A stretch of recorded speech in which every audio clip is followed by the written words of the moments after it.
এই ব্যস্ততম শহরে যে যার কাজের জায়গা থেকে আমরা সবাই ব্যস্ত থাকি, তারপরও নিজেকে একটু সময় দেওয়া উচিত।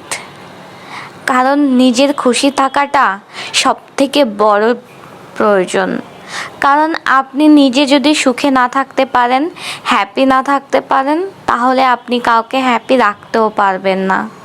তাই নিজের হ্যাপিনেসটা ধরে রাখার জন্য হইলেও নিজের ছোট ছোট ইচ্ছাগুলোকে গুরুত্ব দিতে হবে। যাই হোক, কেমন আছেন সবাই? নতুন একটা ব্লগে নিজের ইচ্ছাটার গুরুত্ব দেওয়ার জন্যই বের হয়েছিলাম 25 তারিখে হঠাৎই আমার হাজব্যান্ড বলছে চলো আমরা ঘুরে আসি, যেহেতু ওইটা বড়দিন ছিল। তাই দুজন মিলেই ঘুরতে বের হয়েছিলাম, কোনো প্ল্যানিং ছাড়া। এবং ওখানে গিয়ে দুইটা চার্চ আমরা দেখেছি, দুইটা চার্চে সুন্দর করে সাজিয়েছিল, লাইটিং করেছিল এবং সুন্দর গাছ পুতুল দিয়ে অনেক সুন্দর করে সাজিয়েছে। এবং অনেক ভিড়ও ছিল ওই দিনটাতে, কারণ সবাই ঘুরতে বের হয়েছিল বড়দিনটা। তো আমরা ওই দুইটা চার্চের থেকে ঘুরে ভেবেছি একটু পিঠা খেতে যাব। তো তার জন্য 7 রাস্তাতে গিয়েছিলাম। 7 রাস্তা মানে জাতিসংঘ পার্কের ঠিক পিছন সাইডটাতে যেখানে পিঠা বিক্রি হচ্ছে সেই জায়গাটা। ওইখানে আমি আর আমার হাজব্যান্ড গিয়ে একটু পিঠা খেলাম দুজন মিলে পিঠা খাওয়ার পর একটু জাতিসংঘ পার্কের ভিতরে গেলাম। জাতিসংঘ পার্কের ভিতরে প্রচণ্ড ভিড় ছিল এবং অনেক ছোট ছোট কিউট বেবিরা ওখানে খেলা করছিল।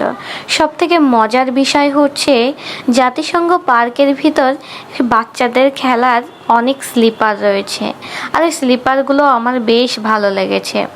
ওইখানে আমি জিজ্ঞাসা করেছিলাম যে 30 টাকায় 10 মিনিটের জন্য ওই স্লিপারটাতে উঠতে দেওয়া হয় বাচ্চাদের। তো আপনারা চাইলে কিন্তু ওই স্লিপারটাতে বাচ্চাদের উঠাই দিতে পারেন, কারণ বর্তমানে এখন আমরা সবাই ফোন নিয়েই থাকতে পছন্দ করি এবং আমাদের বেবিগুলাও ফোন নিয়ে থাকতে পছন্দ করে। তাই বাচ্চাদেরকে যদি একটু টাইম বের করে নিয়ে ওই জায়গায় ঘুরতে নিয়ে যান, ওদের মনটাও ভালো লাগবে এবং অন্যান্য বাচ্চাদের সঙ্গে খেলাধুলা করতেও কিন্তু পছন্দ হবে। কারণ পড়াশুনোর বাইরে, ফোনের বাইরেও কিন্তু একটু খেলাধুলা করার প্রয়োজন আছে আমাদের সবারই। তাই আমি মনে করি জাতিসংঘ পার্কে যদি আপনি নিয়ে যান আপনার বেবিকে, তাহলে ও কিছুটা সময় নিজের মতো করে খেলাধুলা করতে পারবে। তো ওইখানে বসে আমরা কিছুক্ষণ আড্ডা দিলাম এবং বাচ্চাদের খেলা দেখলাম। দেখে আমরা একটু ফুচকা খেলাম, ফুচকা খাওয়া দাওয়া করে আমরা বাসার দিকে আবার ফিরে চলে আসলাম। তো এই তো এখানেই বিদায় নিচ্ছি। সবাই ভালো থাকবেন, সুস্থ থাকবেন, বাই।